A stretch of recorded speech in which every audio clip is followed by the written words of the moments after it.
All right, so today I want to talk to you about marriage.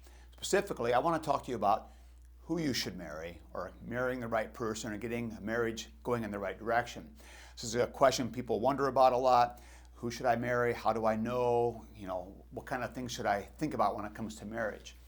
Howard Wass, one of the guys I have learned a lot from, and I still enjoy reading his material, has famously said, you always marry the wrong person. Now, Stanley Howard Wass, you always marry the wrong person. I should note my wife hates that quote, and I know a lot of people hate the idea, but what Howard Wass is getting at is he's trying to make a valid point. We often marry people with an idealized understanding of this is the perfect person, or this has got this romantic, perfect connection. This person is my soulmate who's going to fulfill me.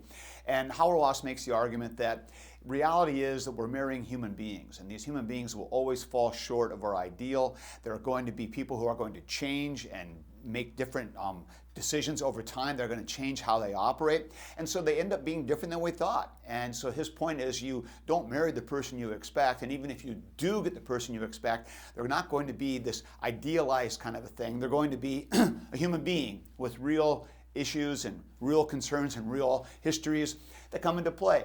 So I kind of like Howard Wass's quote, you always marry the wrong person, because he's reminding you that it's not a matter of trying to find the ideal perfect mate when you're looking for someone to marry. So that comes into play. Another thing that comes into play here is another famous quote by Luther. And Luther has had a huge influence on how a lot of Lutheran people think about marriage, because Luther had, it seems, almost a rather dismissive attitude toward who you should marry. In his marriage booklet, he once wrote clearly, knowing therefore that marriage is an outward bodily thing like any other worldly undertaking, just as I may eat, drink, sleep, walk, ride with, buy from, speak to, and deal with a heathen, Jew, Turk, or heretic, so I may also marry and continue in wedlock with him. Pay no attention to the precepts of those fools who forbid it. You will find plenty of Christians, and indeed the greater part of them, who are worse in their secret unbelief than any Jew, heathen, Turk, or heretic. A heathen is just as much a person, God's good creation, as St. Peter, St. Paul, and St. Lucy, not to speak of slack and spurious Christians. Now, a lot of people have taken that to mean Luther doesn't care who you marry, doesn't matter if you marry a Christian, doesn't matter what kind of person you marry, because it's just a worldly thing. And that's kind of Luther's point. Marriage is indeed a temporal realm thing. It belongs to this life. It's a creation issue. It has nothing to do with your salvation or with your standing before God. It's not a sacrament. And that's critical to remember, because part of what Luther was dealing with was trying to undo the wrong teaching that had come into the church during the Middle Ages, where they taught marriage as a sacrament, and it was an act of the church, and it was one of the 7 sacraments, and so it had all these entailments went with it, and the church through the Middle Ages had piled up a huge list of do's and don'ts of who you could marry, how you should marry, when you should marry, and especially those you couldn't marry. And there were all these conjugal things, consanguine things, marriage relationships, and they had a whole long list. Luther was reacting strongly against this, saying, don't worry about all that junk. You don't need to worry about all those rules, because marriage just belongs to this life. Just go ahead and marry. That's kind of Luther's point. Now, reality is, I would argue that in his own life, Luther operated with a much higher understanding of marriage. His marriage to Katie is well known. In 1525 was not because he was in love with her or romantically trying to fulfill a need that he had. He was not marrying his soulmate. He married because he thought it was the right thing to do. He wanted to back up his teaching on marriage by actually living it, and he saw value in this. And so he married. Now, as he and Katie built a life, he grew to love her very dearly, and they had 6 children together, and the stories grow about all that Luther did in his relationship with Katie and all the positive things that grew out of that. And Luther had a very high regard for marriage. In fact, he believed marriage was the default way that people should operate, and that singleness was sort of the exception. Not to denigrate singleness, he has a lot to say about that, and so does the church. Now, into all of this, I want to interject my dictum for marriage. And it's rather restrictive and has caught some flack from time to time, but I want to go on record saying this is what I believe should happen, and here's why. I always have operated with the understanding that marriage is so significant and such an important commitment you make in your life that you should be marrying the person who is going to be able to assist you in following Christ better. That to me is critically important. So contrary to what Luther is saying, that it doesn't matter who you marry, it's just like one other business transaction, it's like shopping at the grocery store, it doesn't matter if you buy from a heathen, just get your stuff, marriage is the same way. I don't think that's the right way to think about this at all. And I would even argue that when Paul tells us not to be unequally yoked, while there's a lot of debate about what that exactly means, I would say it certainly would apply to making a decision like, should I be joined to somebody who is different in their fundamental way of looking at the world and their fundamental drivers than I am?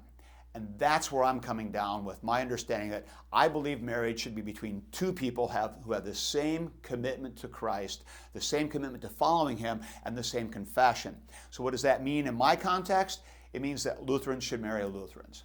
I said it and I believe it. So I think that it's important that when you're thinking about who you would marry, you marry somebody of the same faith that you have. In fact, I followed the rule when I was a pastor that I would not perform a wedding for two people who were not of the same confession of faith. And so if there were a Lutheran marrying a Roman Catholic, I wouldn't participate in that wedding.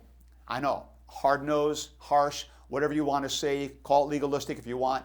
But see, I'm committed to this idea that marriage is a union of two people who are going to be working together, cultivating a life together. And it's not just because, how will we raise the kids? Are we going to baptize them or not? And what about kids?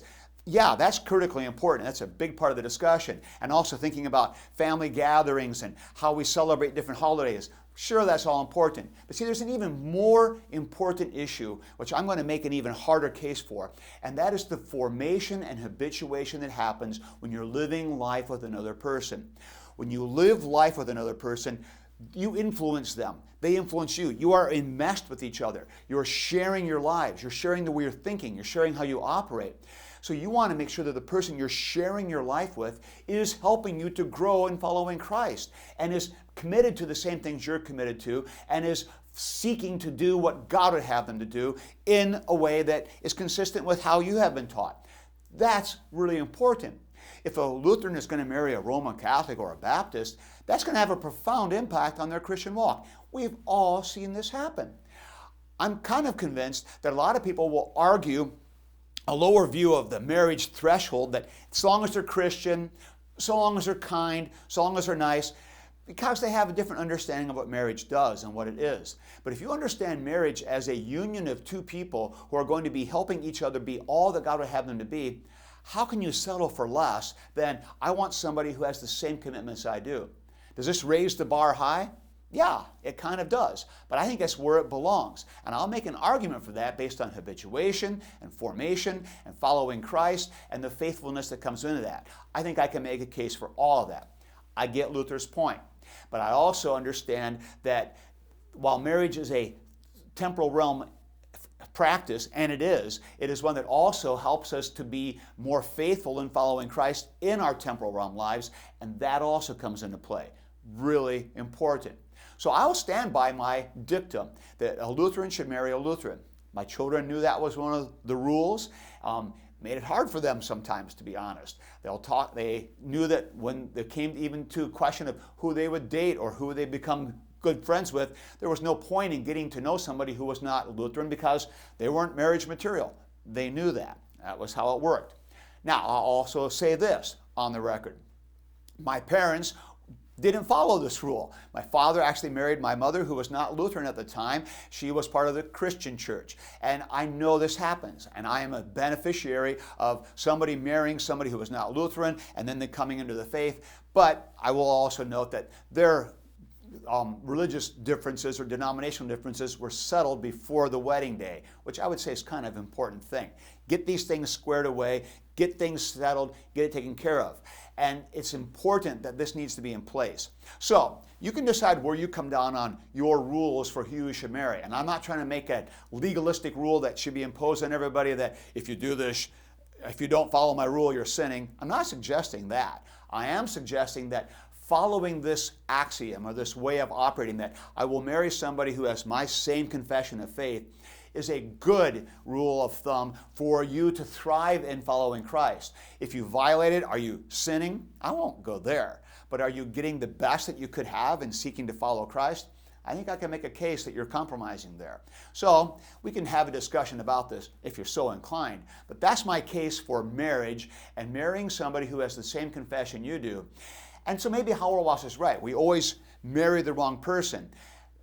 True, they don't live up to all of our ideals. But when they share our faith and they share our commitment to follow Christ, all the pieces are in place that we need to be able to live life together in God's grace, celebrating His forgiveness on a regular basis, delighting in the gifts that He gives to us, and seeking together what God would have us to do together, which is the essence of what marriage is all about.